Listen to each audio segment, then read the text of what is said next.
I came to my shift to find the other nurses and orderlies already engaged in conversation. The news is a certain patient is being transferred to a room 5 wards down, which comes as no surprise to anyone. He has been staying in a room in this ward to have his numerous injuries treated. The number and severity of his wounds have been the subject of hospital gossip ever since his arrival. The receptionists and nurses in the emergency room told us that when police paramedics brought him in, it was clear right away that he was in bad shape. Further examination painted a more and more horrifying picture. His face, weakly wincing from pain, bore numerous bruises and cuts, including 2 black eyes and split lips. Both eye sockets had suffered damage, with one of them being fractured, and his nose and jaw had both been broken.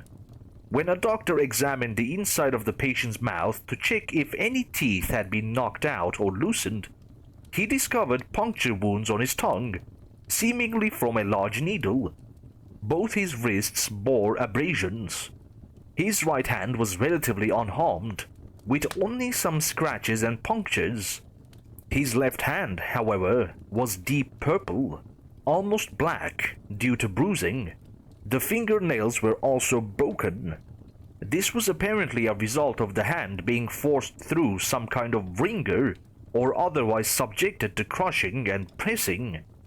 As if that weren't enough, the fingers had also been dislocated and sliced at some point, and further examination indicated that the area underneath the fingernails had likewise been pierced with some kind of needle.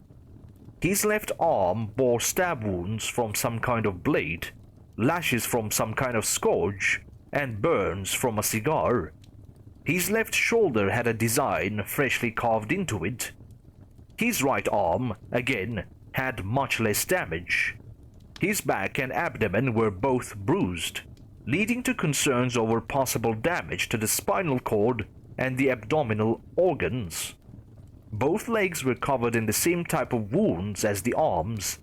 His right knee had also been both broken and forced out of joint, apparently as a result of repeated blows from a hammer or a metal pipe. His feet had thoroughly burned, top and bottom, with a cigar as well, and this combined with the knee injury had left the patient temporarily unable to walk on his own power. Even long-time residents were taken aback by the extent of the patient's injuries. One of the ER nurses told us the wounds must have been made out of sheer malice.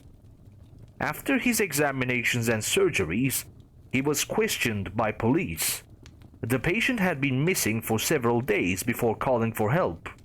Using a notepad to communicate, he told the officers that he had been abducted and held captive by a certain business rival of his.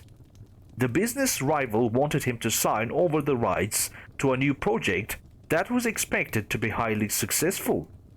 This was why his right hand and arm had been mostly unharmed. When he repeatedly refused, the rival inflicted the numerous tortures and injuries.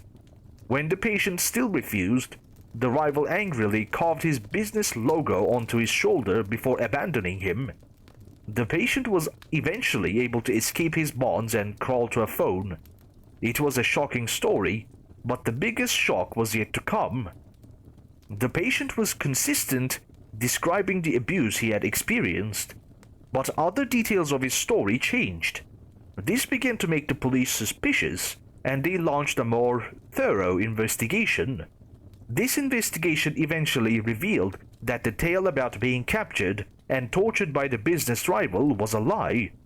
While the patient actually had gone missing and actually suffered those terrible injuries, the truth was that every wound, every single one of them, had been self-inflicted. This was the real reason his right hand and arm had much less damage. He needed to have that hand and arm available to continue injuring himself.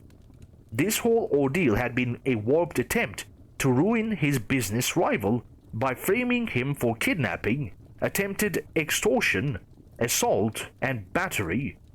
It's no wonder, then, that he's being moved 5 wards down to the ward for the psychiatric patients. I can only wonder if examination by the doctors there will reveal what happened to him, what filled him with so much hatred and bitterness that he would harm himself that badly in order to attack someone.